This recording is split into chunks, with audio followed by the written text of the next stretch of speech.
the psychologist really has, I think, the most valuable assessment tools. And, it seems like that would be a great way to maybe actually start exiting kids from special ed. Because I don't think we really exit anybody from special ed. Once they're there, they're there. And I don't know, maybe that's pie in the sky. All right, welcome back to the Prepared School Psych podcast. On today's episode, I am chatting with Dan Brown and John Brockman about their product that supports the report writing process for those involved in assessments for special education consideration. Dan Brown is currently the president of K-12 Consulting and is also a co-founder of EvaluLogix's. Dan has over 30 years of experience in the K-12 education software market with dynamic companies like PowerSchool, Apple, Infinite Campus, Kaplan, and Follett. In 2009, Dan founded K-12 Consulting and later joined forces with Brockman Psychological and became a co-founding partner in EvaluLogix's, a leading psychometric assessment system in the U.S., and is currently partnered with the California Association of School Psychologists to improve special education assessment practices. John Brockman is a California-based school psychologist who began exploring the potential of using software to improve the special education student assessment process. He started by creating an easy way for examiners to organize and present test battery scores in automatically formatted charts and graphs, and together they have continued to create a program to support the efficiency of the report writing process for multidisciplinary teams. I'm very honored to have both of you here. Welcome to both of you. Thank you. All right. We're always asking the most important questions at the top of our podcast. I'll start with you, Dan. What is your favorite TV show you are watching right now? Everyone always wants to know, what's the thing that we should be watching? I am binge watching NCIS just because it's a great show and there's like 15 seasons. And I am also actually watching for the second time Person of Interest. Okay. I've seen that one. Do you have a specific NCIS? Because I think there's a couple of them out there. I'm watching the original with Mark Harmon. Okay. Awesome. Leroy Jethro Gibbs. I love that character. Builds boats in his basement. Awesome. John, what are you watching right now? TV watching has gradually narrowed down to watching dinghy cruising boat videos. I've taken that up as a recreation, a hobby, and build boats and sail them in remote areas. And that's about the extent of my video watching right now, or TV watching. Okay. Well, I'll stick with you, John. When you were working actively as a school psychologist in the districts, how would you think your colleagues would have described you in about one sentence?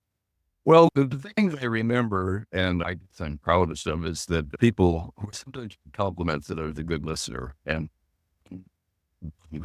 I appreciate that people thought that of me. Wonderful. Dan, you've had a lot of different roles, a lot of different colleagues. How do you think your colleagues would describe you?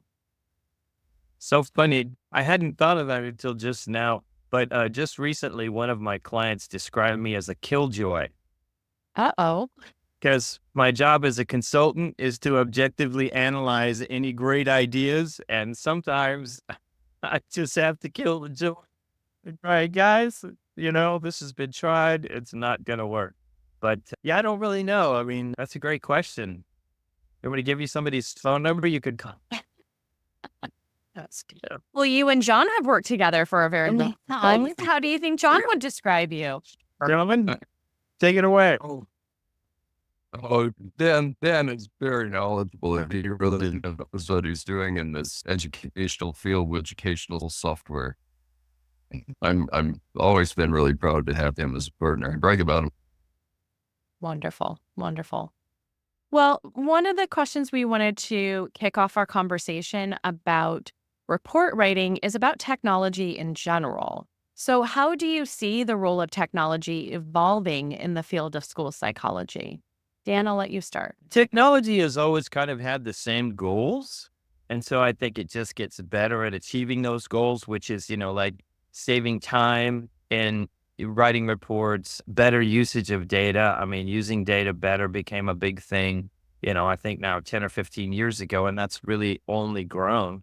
And, analyzing data, now that we're in the age of I think analyzing data and comparing to understand what's happening with students better is a game changer with the AI. I also think that, AI can basically read and listen, right? So it can understand plain language and then it can go fetch what you talked about. I mean, at the core of it, most of the AIs we deal with, those are the two big basic features and functions.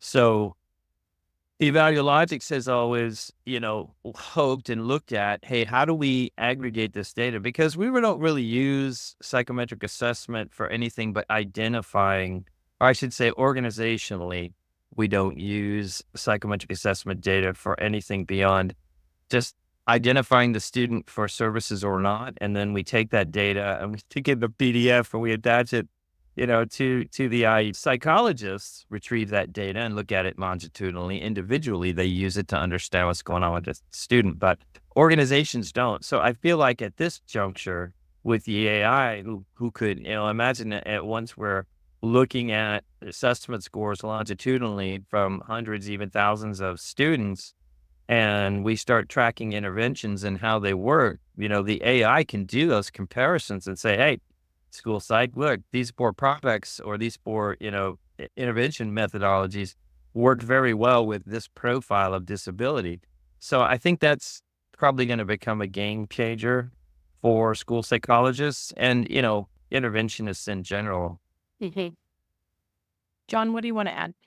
As a school psychologist, I thought about this. We're primarily practitioners. We're really not doing research. We don't have time to do that. Right. We appreciate research and we want good research. And as I was listening to Dan, I was just realizing that using a product like EvaluLogix, where data is collected, clinical data measurements are collected and then, just stored away in PDFs and where you can't really access them for data analysis. By using a product like EvaluLogix, you can make that data available to the administrators and to the research people on the staff and state organizations, universities such as that. Suddenly, we've got a treasure trove of data that could be used, and that in turn could be helpful to the practitioner. And I think it'd be great if we had that kind of dynamic going between the practitioners and the management people of districts. As far as thinking back to your original question is, I think that right now, anyway, I don't know as much about AI as probably I should at this point. I think primarily technology helps with still, even with AI, with the clerical tasks of people who are involved in assessment and have to write reports. I'm excited about the idea of AI being more useful than previous report writing products. It's when you get into the verbal part of writing a report, I think that programs up to now have struggled. And I'm holding out hope for AI, but I'm still afraid that it might involve a lot of the reading and sifting through excess material. I don't know how close we are to having a report that's finished enough that we don't have to do a lot of reading and a lot of editing. But that's my concern with it right now. But we'll see how it goes. Yeah.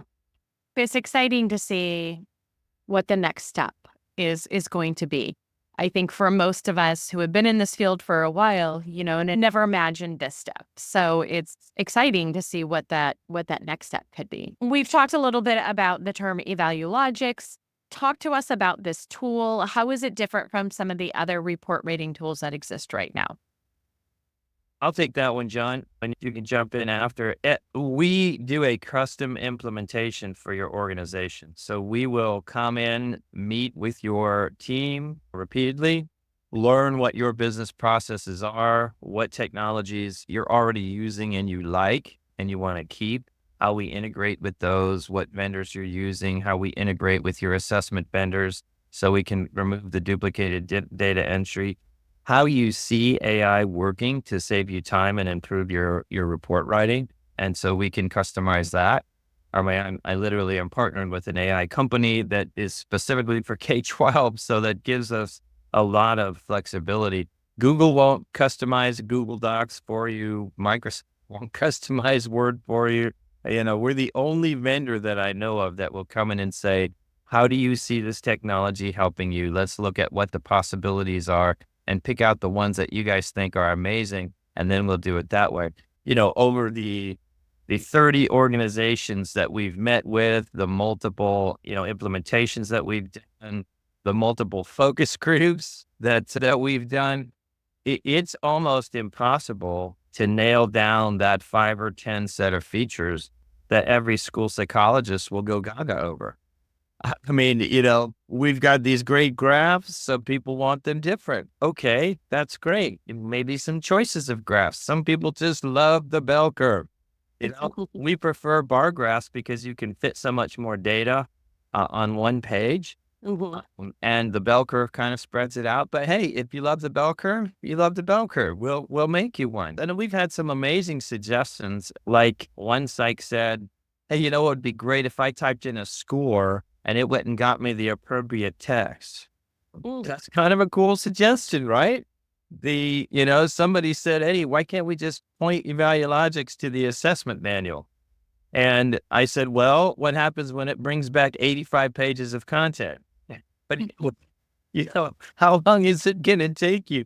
So meeting with the teams and really evaluating how the tool can be tailored. And, this is an interesting phenomenon because this is something nobody really talks about. The cost of hosting a software product and custom development have dropped dramatically over the last 20 years. So a district, it used to be single tenant hosting for like one school district. That's out of the question. It's so expensive. I can set your Amazon, hosting up for hundreds by psychologists. It may cost you $1.50 a month. Wow. Right. With all, full security that's available in the industry today. And so now software development is really easy to do custom work. It's inexpensive. It's supportable.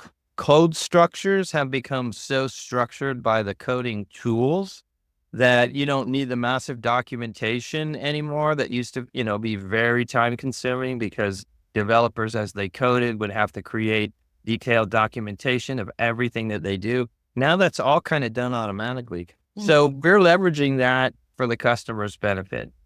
I've worked with hundreds and hundreds of school districts, and no two district has ever done things the same. So we think that is what makes us different. John, what do you want to add? Well, I would like to add, I think we do the best job of all the ones I've seen of providing a format of tables and graphs, including cross-battery graphs, including a taxon of behavior, social, emotional skills, which I think that's unique to our product. And it very effectively allows parents and other lay people who are participants in the IEP process to very quickly, almost at a glance, understand the profile of the whole battery of assessments that have been administered. That makes reading reports a lot easier, and for parents makes the reports much more effective in their job of empowering parents and participants. I think that's where we shine among the other products. Well, and John, as someone who's been in the field of school psychology for quite a while, can you elaborate on the specific challenges that school psychologists faced in report writing that you think EvaluLogix directly addresses? Well, primarily, the one that comes to mind for me all the time is the enormous amount of time that it takes to write reports that communicate effectively and concisely the results of the evaluation. That's the core. That's what it's all about. And that means parents need to understand them. And that's what we do well. And that's what practitioners, what assessment staff need to think about when they're doing an assessment and when they're writing that report, that report is a document intended to empower people to read it for the benefit of the student. And so it needs to be very clear, focused, easily understood. And I think our software does a really good job of presenting complex score results as a part of that. We also have, there are other valuable features. One of the most valuable features for me in using it over the years was the caseload management that it allowed me. I would put a caseload in right from the IEP software, enter it in, and I had every triennial report started for the year. And, any additional assessments, they're already scheduled. I know when they're coming, when the IEP due date is. One click, I can check on all of those things by school, by age, by disability. And that was a tremendous help to me in organizing and knowing what's coming, not being surprised about anything. That was big. And then the other thing is, I never actually experienced this directly because I haven't worked in a school district where I wasn't the only one using my software. But it would be a tremendous collaboration and communication tool if we could all look at each other's work as the assessment is unfolding. And I know that was one of the things that was really important as both of you were working on developing this product, was the idea that so many of us work together as multidisciplinary assessment teams. Many of us write multidisciplinary team reports. There's definitely times where the school psychologist is kind of the lead person in collecting all of that data, copying and pasting it on in, making sure all the font is exactly the same, and all of our little qualities come out when we're spending all of our time focusing on that, and not, like you said, this document that is supposed to be really empowering for those that are reading this to learn about the student that we are working with. So what are some things that your group did to help with this ability for multidisciplinary teams to work more cohesively together? You want to start with that, Dan? Sure, I'll talk to the technical pieces that we put in. The first thing is the collaboration piece that we put in so that everybody can work together on the same document. So, Google Docs, a lot of folks are using Google Docs, but some of the people we were working with didn't like the idea that in Google Docs, I could go and edit somebody else's work. They felt very uncomfortable with that. And so we designed a way that there could be, the school psychologist would be the initiator of the report, or whoever, maybe the speech and language, but that person would be able to give access only to their section. Everybody could type into the same document, but nobody could go edit other people's work. And it was very slick the way that we designed it, because the psychologist could simply highlight the area and then select the person, and boom. And it would expand as they typed in that area, but the edit rights would expand with their text. So it was pretty cool. And then COVID came and, killed everything. So we never actually deployed that feature, but it was a very nice collaboration between us and the customer at the time. And I think that psychs would have really liked it. Now, we have other psychs that just love Google Docs. And being able to edit each other's work doesn't seem to be a problem.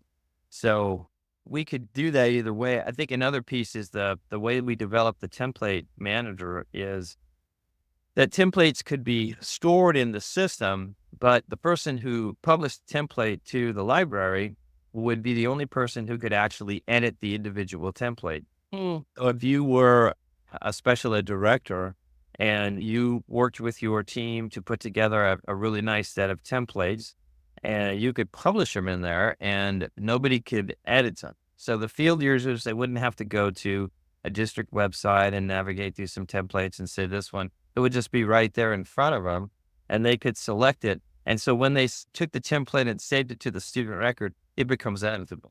But the template itself is still protected. And so whether, you have your teams publishing templates, and just collaborating on things, or whether you have the central organization publishing templates, both can be done. And it's very efficient for the sort of collaborative nature. And we got a lot of good feedback, on that from our users. And I think also in support of what John said is that, the graphs, aggregating, 5 to 15 different graphs into one comprehensive profile, just really helps see everybody's scores, all of the team scores in one profile. So you're kind of just looking at a picture of the whole child. And that's kind of the new mantra, is the whole child approach. So John, you got something to add there? No, I think you did a great job of describing that, Dan. It's, the collaboration piece is so important. And I think unifying, you think of the entire battery. Sometimes the individual examiner thinks that, well, the psychologist, it's all the tests that I gave. Well, actually, the psychoeducational evaluation involves everyone who contributed to it. So speech and language scores, special ed teacher scores, et cetera. Any of that data needs to be, I don't know, what do you call it, dovetailed together, put into a single format. Because from the parent's point of view, that's what's happening. My student is being evaluated. And what's the whole picture here? I think we do very well. And I think it's an important piece we have. We also thought about, the whole California has had this concept of the cost, the coordination of services team forever. Well, why couldn't that be driven by the psychologist? It would be very easy to do that, just adding some other information that the other members of the cost team want to add. But the psychologist really has, I think, the most valuable assessment tools. And, it seems like that would be a great way to maybe actually start exiting kids from special ed. Because I don't think we really exit anybody from special ed. Once they're there, they're there. And I don't know, maybe that's pie in the sky. Well, what type of feedback have you both received from school psychologists and other assessment team members who have used the software? Oh, well, I actually have a whole list. I would say the comment I've heard the most over the years is that, hey, parents really like these tables and graphs. So we get a lot of compliments on these from parents. And I hear that a lot. And second to that, I think I've heard a lot from school psychologists that say once they start doing it, once they start using them, they really don't want to go back to the old, harder, more time-consuming way of doing that. And one thing, I don't know if this is the time, but I want to say that with all these features, wonderful features we have, it sounds like maybe this is a very complicated thing to learn. But I think another thing that we're uniquely situated for in the market is that it's so much like the way you are already writing reports. It's very familiar. It's not, you don't have to learn a whole new system to use this. In one morning, you can be up and running forever. We have a short in-service and you're there. It doesn't take much time at all. Nice. Dan, what is some of the feedback that you have on your list? Well, it's just great stuff, I think. This dovetails well from an actual person in the field.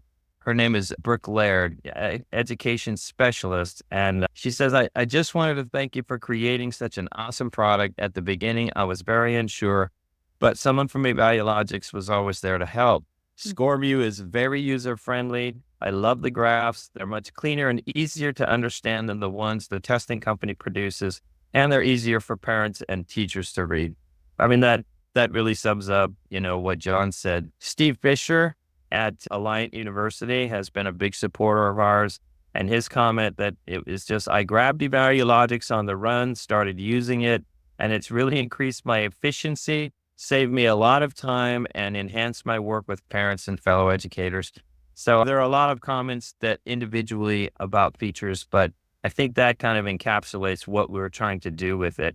Save you some time, help you write better reports faster. And then the data piece, is to really enhance your work with parents and the IEP team, or if the student doesn't qualify for IEP services, now you have a very rich data presentation to give back to the 504, the SST team, and say, hey, here's some new information, and I can help you understand this and maybe help you align some interventions to it. That's lovely. That's lovely. Now, if I remember correctly from our conversation before we hit record, you had mentioned that right now the way that the product is that you are working with school districts, not individuals themselves. So if anyone listening to this podcast episode is interested in maybe having their district looked into this, how do they find out more about the product? They can go to my website, K12 Consulting, and so that's K-12consulting.com.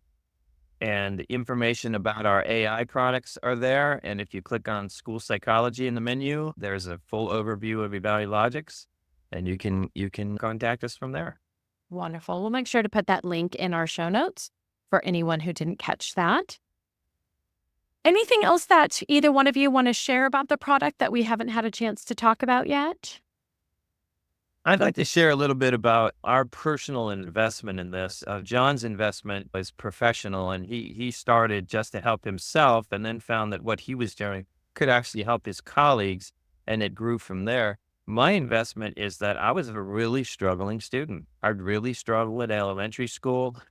Timed math tests were just like horrible for me because I could do the work, I just couldn't do it quickly. And there are so many kids who struggle, and I really could have used somebody to come in and help me and just sort of figure out why I'm struggling. Maybe I can do math, but I just don't do it as fast. That could have been identified with the psychometric assessment, right? So I really believe in helping kids who are struggling because I struggle, and so it's both personal and professional to me.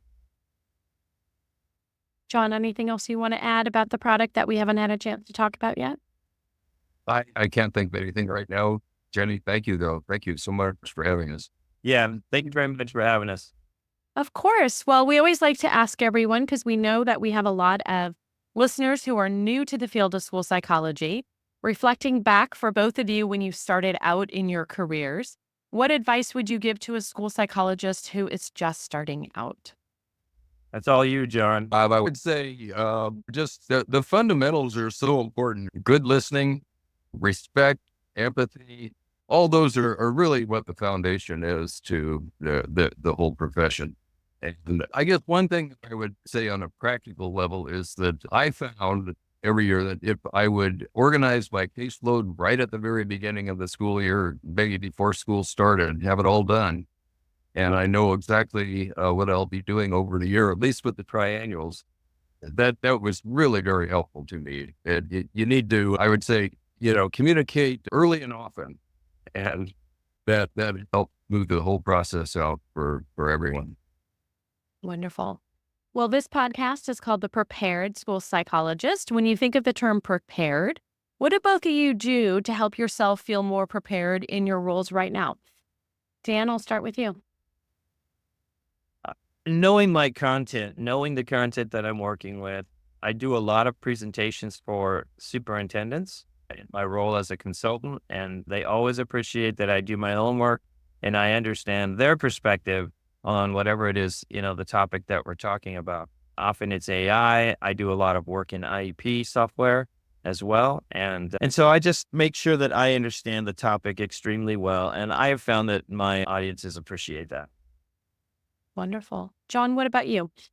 Well, I can't come up with much more than ditto on, and I feel that that's really, really important. And that's exactly where I am. We've been doing this for 20 years now, over 20 years. And I feel like I really know the ins and outs of it thoroughly. I can answer any question. I just feel very well prepared for the role I have now as a consultant in assessments and report writing.